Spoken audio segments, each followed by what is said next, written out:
Last year, a 40-year-old man from the Houston suburbs took a skin test for tuberculosis, required for his job at a Texas state prison, and tested positive. "I was advised to stay out of work, churches, schools, public places," he says. "I was contagious. Tuberculosis is such a public health risk that every day for a month an outreach worker from the Harris County Department of Public Health drove 9 miles to the man's house to him take his daily doses of 2 antibiotics and vitamin B6. He'd stay with me and make sure I take the medication before he'd leave," recalled the patient, who declined to give his name in order to protect his privacy. The health worker was carrying out a regimen called directly observed therapy, a standard of care for tuberculosis that has been common since the 1990s. Most of the 9,300 Americans a year who come down with active tuberculosis go through DOT because tuberculosis is fiercely contagious. It kills 1.7 million people worldwide each year, and it can only be controlled by taking the regimen of antibiotics. Patients who don't complete the treatment don't get well, and they also inadvertently promote drug-resistant strains of the disease. Hence, the need to ensure that people with TB take every single pill they are prescribed. But there's an alternative to the costly in-person visits: video conferencing. A month after the prison worker went on antibiotics, when he was no longer contagious but still under treatment, Harris County's public health department showed him how to use video. Through a smartphone app. Now, a health worker gives him a month's supply of his medicines at his monthly clinic appointment. "The application is so helpful," he says. "I don't have to be at home to take my medication. It gives me a reminder every 11 o'clock if I don't take it." He records daily smartphone videos of himself taking his medicines. The app uploads the video and sends it to the health department, where a worker asks the videos during office hours. Video. Got a big test in August when Hurricane Harvey flooded the Houston area. The Video. App allowed the prison worker to continue his drug regimen despite not being able to leave his house. "My area was really flooded," he says. "I couldn't go to work. But he had electricity, and he had his smartphone, so he kept taking his meds and uploading his videos. If not for Video," he says, "the health provider would not be able to get to my house because it was so flooded." The prison worker was one of 59 out of 61 terabytes patients in the Houston area who used Video. And never missed a dose during Harvey's chaotic aftermath. And this week, when a winter storm closed the health department for 2 days and brought Houston to a standstill, a nurse was able to monitor all her Video. Patients and confirm they'd all taken their antibiotics. These successes could be a boost for the small but growing Video. Industry, as tech startups with competing apps pitch new clients and compete with standard video conferencing apps such as FaceTime or Skype. More agencies are adopting Video. For their tuberculosis programs. Others are exploring its use to treat other diseases, including hepatitis C and opioid abuse. "I think video or electronic directly observed therapy really presents an alternative that could save a lot of money for programs, and could potentially be much more convenient for patients," says Dr. Philip Lobway, director of the Centers for Disease Control and Prevention's Tuberculosis Elimination Division. "It may help free up resources to do some other things that need to be done with TB. When Harris County started using Video. In 2014, it freed its tuberculosis patients to travel. Until then, patients had to be in the county every day to meet with their health outreach worker. The first Harris County patient to travel abroad while on tuberculosis therapy returned to his native Vietnam to get married. Gone a month, he kept up his regimen and sent a daily video back to Houston. By 2017, Harris County had more tuberculosis patients using Video. Than getting their medications in person.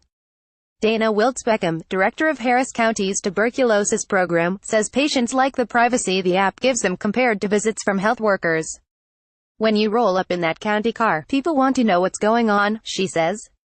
Video. Has also cut way down on travel for county employees, a cost savings of $56,000 last year for a county that covers 1,700 square miles, larger than Rhode Island. Harris County oversees public health for 2.2 million people in Houston suburbs. The city has its own health department for its 2.3 million residents. Health workers in Harris County moved their most reliable and tech-savvy patients onto Video.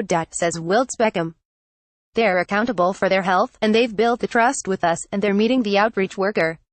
They stuck to in-person. If patients had drug addictions or unstable housing, because it's really hard to find them when we don't see any video submitted." When Hurricane Harvey hit Texas last August, Harris County had 61 tuberculosis patients on Video. 47 on in-person.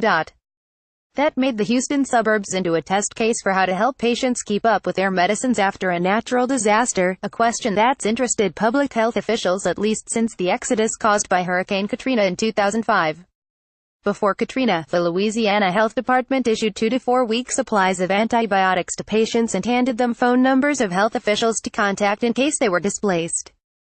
After the storm, health workers were able to track where their patients went through phone calls and ensure that those who had stopped taking their medications resumed their treatment. Every single patient was found and accounted for, says Kenneth Castro, an epidemiology professor at Emory University's medical school, who was the head of the CDC's tuberculosis effort in 2005. What health departments learned was the need to prepare and let the patients know what to do in case of emergency. For 2 weeks after Harvey's landfall near Houston, flooding kept many Harris County health workers from getting to work, let alone visiting patients, says Wiltz Beckham. But crucially, many flooded parts of Greater Houston still had electrical power. Videos of tuberculosis patients taking their meds kept rolling into the health department's secure server, where they waited until health workers could them. Of the 61 videoed patients, only 2 missed doses. One patient, stuck at work, missed 2 days of meds. Another patient, who evacuated, went a week without taking the medicine. Meanwhile, the health department couldn't get to its 47 in-person patients for 2 weeks, until the flooding receded. So it extended their antibiotic regimens by 2 weeks to make up for the unobserved time. They all said they self-medicated, says Wiltz Beckham. But without documentation, the department couldn't be sure. In Florida, which has about 40 tuberculosis patients on video. Statewide, video-linked patients also kept up their drug regimens despite Hurricane Irma, says Dwayne Ash, the tuberculosis section administrator for Florida's public health department. Neither the storm or its aftermath caused any reported interruptions for active users. Ash says, early results from video. Are encouraging.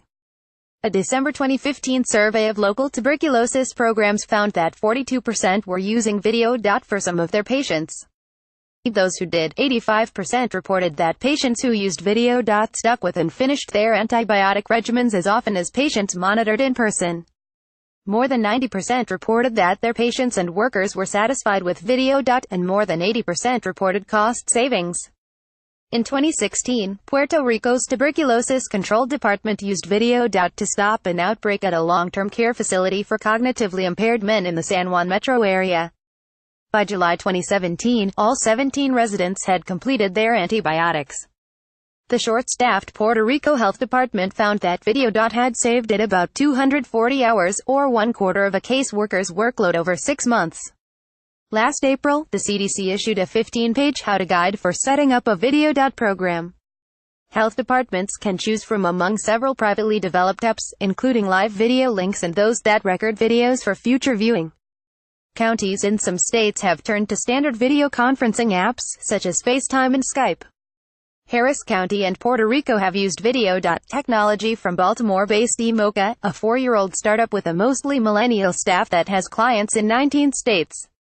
Patients use eMocha's app to report side effects of their medications before recording themselves taking a new dose. Knowing that another person is observing, and actually cares about your health, is critical to really high rates of adherence, says eMocha CEO Sebastian Seeger.